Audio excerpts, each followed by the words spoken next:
Ang Ebanghelyo ngayong Miyerkules, unang araw ng Hulyo, ay hango kay San Mateo, Kapitulo 8, versikulo 28 hanggang 34. Nang dumating si Jesus sa lupain ng Gadareno, sinalubong siya ng dalawang lalaking sinasapian ng mga demonyo. Sila ay nakatira sa libingan. Napakabangis nila kaya't walang sino man ang dumaraan doon. Biglang nagsisigaw ang dalawang lalaki. Anong pakialam mo sa amin, anak ng Diyos? Naparito ka ba upang pahirapan kami kahit hindi pa panahon? Sa di kalayaunan ay may malaking kawan ng mga baboy na nagsisikain. Nakiusap sa kanya ang mga demonyo. Kung papalayasin mo kami, papasukin mo kami sa mga baboy na iyon. Sinabi ni Jesus, "Sige, lumayas kayo." Lumabas nga sila sa dalawang lalaki at pumasok sa mga baboy. Ang buong kawan ay biglang tumakbo papunta sa bangin, nahulog sa lawa at nalunod. Nagtakbuhan papuntang bayan ang mga tagapag-alaga ng mga baboy. Pagdating doon, ipinamalita nila ang buong pangyayari, pati ang naganap sa mga lalaking sinapian ng mga demonyo. Kaya't lumabas ang buong bayan upang salubungin si Jesus. Pagkakita sa kanya, ipinakiusap nilang lisanin niya ang kanilang lupain. Ang mabuting balita ng Panginoon.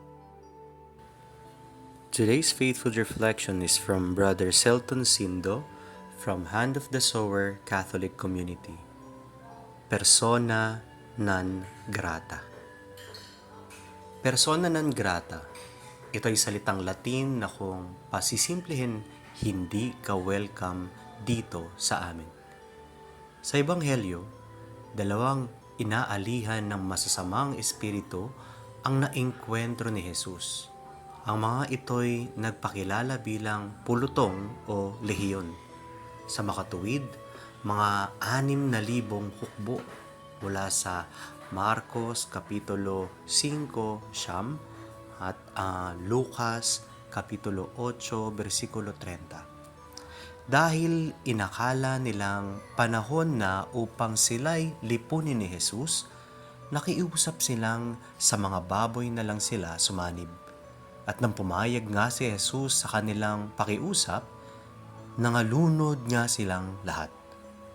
Ngunit sa halip na magalak ang mga taga roon sa eksorsismong naganap, abay si Jesus pa ang kanilang pinalayas. Nawalan kasi ng malaking kita ang mga magbababoy, kaya si Jesus naman ang kanilang hinarap at itinaboy.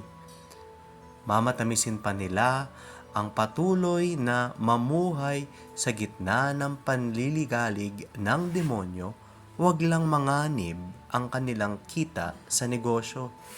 Subalit, huwag nawa tayong karakarakang humusga. Baka kasi may pag-uugali rin tayong di naiiba sa kanila.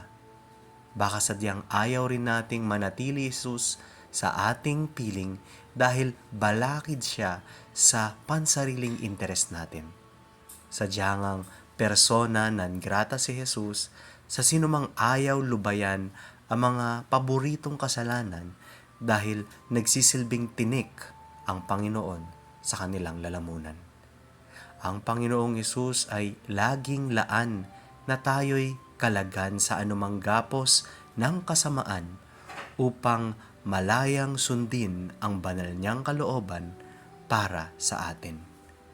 May ganoon rin ba tayong hangarin? Manalangin po tayo.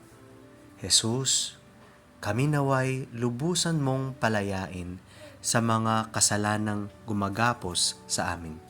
Sa ngalan ng Ama, at ng Anak, at ng Espiritu Santo. Amen.